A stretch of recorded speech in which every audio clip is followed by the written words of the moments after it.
Assalamualaikum students, this video is regarding November 2023 exam paper variant 2-1. It's question 3. We'll be doing both parts A and part B in the same video. Part A explains the reason why government imposed taxes and consider whether an increase in income tax is fairer than an increase in sales tax. So for knowledge understanding, we are going to give the definition of a tax. We are going to talk about two different types of taxes, and we are going to briefly talk about the objectives of the taxes. So in the first line, we have given the definition of a tax. A tax is a compulsory contribution to the revenues of the state, and the government may impose taxes on incomes, that is one type of tax, and on expenditures. So there are two types of tax, tax on incomes and tax on expenditures. The objectives of taxes, that they do not only help generate revenues, but they also help achieve other objectives such as reduce consumption of demerit goods, reduce state deficit, stable prices, and a fair distribution of income. Now these are the four objectives of taxes. So we have briefly touched upon that. Taxes help discourage consumption of demerit goods as they make them expensive. They may reduce trade deficit if we impose a tax on imports. They may help stabilize price level if we impose higher income taxes and force people to spend less, so that demand goes down and agri demand goes down and prices are controlled. And of course, we may take a high percentage of income as tax from rich income earners and give it to poor people, and that will lead to more fair distribution of income. In analysis, we talk about two types of taxes. Direct taxes. An example of direct tax is income tax. So direct tax example is indirect income tax, and direct taxes are imposed on incomes and they are directly paid by the taxpayer to the others, to the state, whereas indirect taxes, the other type of tax, and the example of indirect tax is sales tax or VAT. Sales tax is given in the question, and that's why we need to quote this as an example of indirect tax. And excise duties are also an example of indirect tax. Indirect taxes are imposed on expenditures, and they become a part of the price of the product. When a tax on a product is imposed, the producers include that tax into the price of the product, and when consumers buy the product, they do not only pay the price to the producer, they also pay the tax. That is why we call this tax as an indirect tax, as the consumer is not directly paying tax to the state.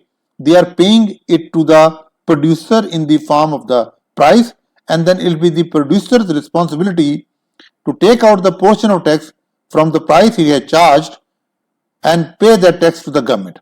That's why they are known as indirect taxes. Direct taxes are more progressive. Now this is a key term, more progressive, as high income earners are required to pay a higher percentage of their income as a tax. Now this is very important that you use the word percentage. Now look at this, two sentences which look similar, but one is correct and one is incorrect. Progressive system. People pay more taxes when income rise. Now this is an incorrect statement. Progressive system of taxation does not only mean that people pay more taxes when incomes rise. It is incorrect. The correct statement is people pay a higher percentage of income as tax when incomes rise. Now this is a correct statement. Higher percentage. Now if a person, let's say, earns 100,000 rupees a month and pays 5,000, and the other person earns 200,000 and pays 8,000, the person earning 200,000 is paying more amount, 8,000, but proportionately he is paying only 4% of his income as tax, whereas the person who is earning 100,000 is paying 5,000, that is 5% of his income. Now this is not a progressive tax, even when a high income earner is paying more as tax. So paying more as tax is not progressive. Paying a higher percentage of income as tax is progressive. So remember, whenever you talk about progressive, regressive or proportionate systems of taxation, do mention the word proportionate, percentage. Progressive, when income rises, and tax rate, the percentage of tax rate goes up. Proportionate, when income goes up and people pay the same percentage of their income as a tax. Their amount, they'll be paying a higher amount. But for example, person earning 100,000 paying 5,000, person earning 200,000 is paying 10,000, person earning 300,000 paying 15,000. So all three are paying different amounts, but all three are paying the same percentage of income as tax. So progressive direct taxes are more progressive and they are more fair. Indirect taxes, on the other hand, are regressive in nature, because if I go to get fuel for my car, I'll pay the same amount as tax. And a person who is richer than me and a person who is poorer than me, they also pay the same amount as tax when they buy petrol. And that is going to have a proportionately larger impact on the income of a low income earner. That is why we call an indirect tax a regressive one. So indirect taxes are regressive in nature. So that is the analysis. That income taxes, what are income taxes? What are their examples? And indirect taxes, what are they? What are their examples? And direct taxes are more progressive, indirect taxes are less progressive, or they are usually regressive. Evaluation. Income tax increase is likely to be more fair as rich individuals pay a proportionately higher percentage of income as tax. This results in decreased income gaps. However, if a sales tax is imposed on a luxury item which is not bought by poor people, that tax may be considered as a progressive tax, as it is going to affect only those who are rich income earners.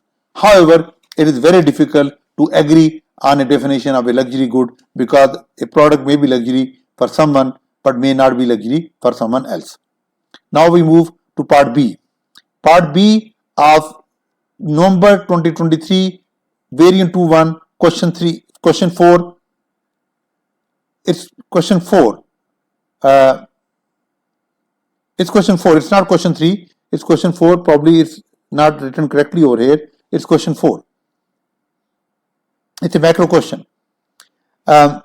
Assess whether a government should always aim to balance its budget rather than have a budget surplus or a budget deficit. So we'll talk about budget balanced, we'll talk about budget surplus, we'll talk about budget deficit. Budget is balanced when government spending equals tax revenues. It is a balanced budget.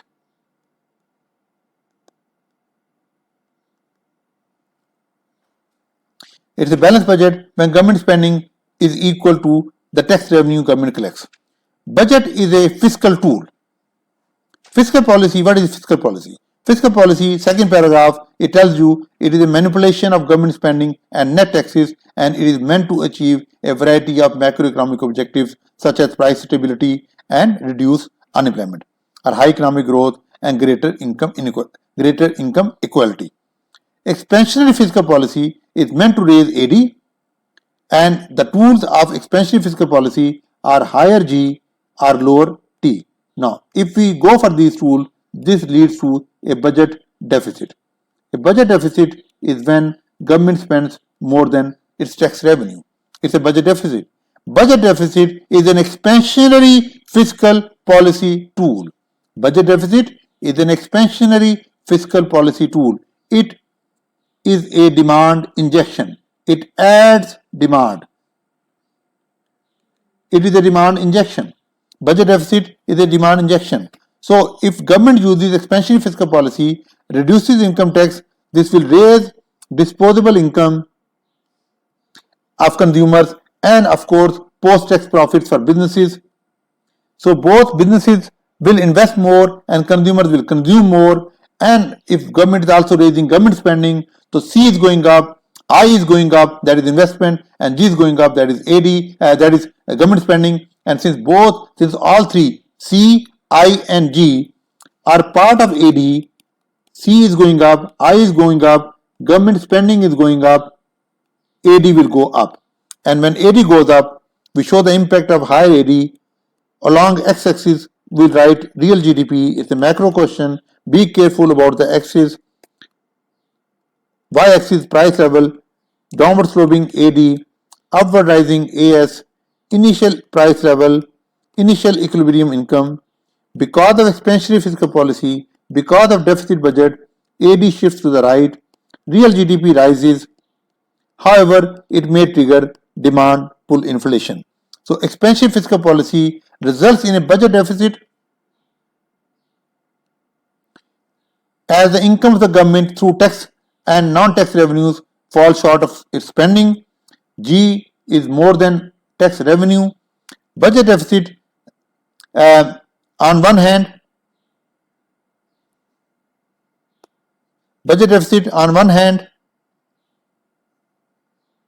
raises output, but on the other hand, it may trigger demand pull inflation.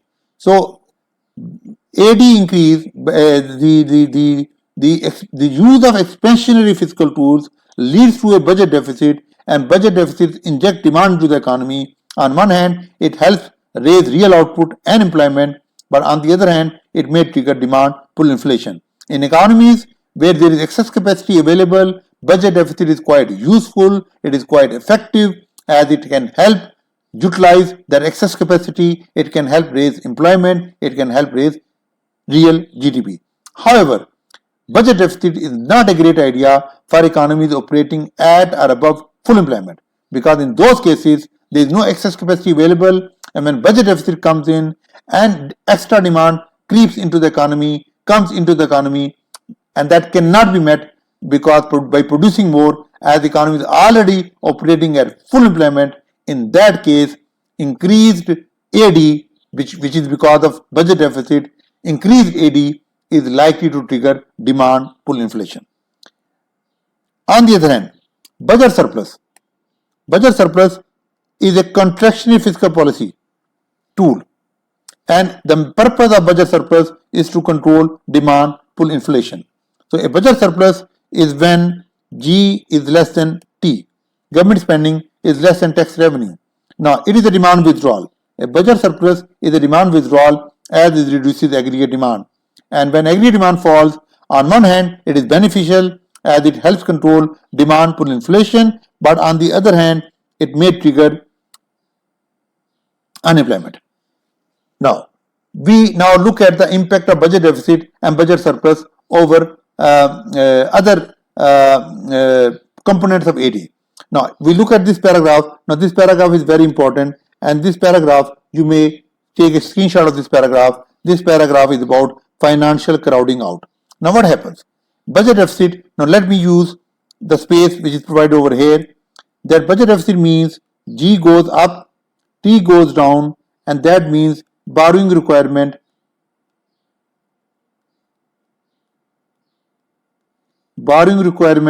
of the government goes up. The government needs to borrow more as G is more than T. There is a budget deficit. And government needs to borrow more to finance it. Now when government borrows, and government is a major borrower, when government borrows more, liquidity available with commercial banks falls as most of the liquidity is taken by the government, as government has to borrow money. And less money will be available for private sector, interest rates would go up, and when interest rates go up, C goes down and I goes down. As you all know, when interest rates go up, reward for saving and cost of borrowing goes up. People save more, consume less, particularly those items which are non-essential and high priced, and investments also goes down as interest rate is the opportunity cost of investment. Higher interest rate means higher opportunity cost of investment, and people then invest less. So while on one hand government is raising its spending to raise AD, but in the process of raising G, government borrows more, and that leads to higher interest rate. C and I go down, and the part of the increase in G is nullified, is crowded out because of the decrease in C and I, and this is explained in this paragraph, which is I am putting in circle. Now this explains the impact of budget deficit is expansionary on one hand, but it could be contractionary on the other hand, because of its feature, because of the feature, or because of the occurrence of a situation that is known as financial crowding out. On the other hand, when there is budget surplus, it may provide extra liquidity to commercial banks as governments repay their loans. They have a surplus budget, their expenditures are less than their tax revenue, they repay their loans, that provides extra liquidity, and that extra liquidity means interest rates may go down, and when interest rates go down, that may lead to higher C and higher I. So on one hand, budget surplus is contractionary as it withdraws demand, but on the other hand, it may inject demand into the economy by making more liquidity available. So, should a government have a balanced budget, or should a government have a deficit budget, or should a government have surplus budget? There is no one answer for this question. It depends on the situation of the economy. Economy operating below full employment, economy experiencing unemployment, and particularly that unemployment which is demand deficient.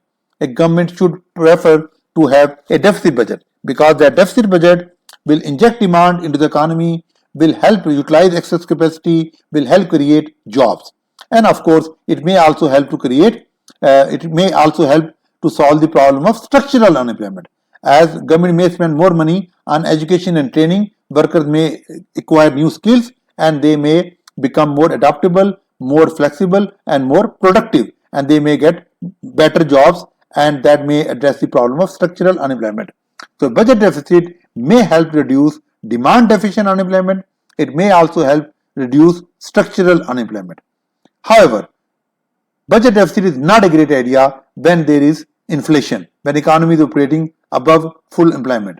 In that case, budget surplus is more useful. So a government can have budget deficit when there is unemployment and can have budget surplus when there is inflation.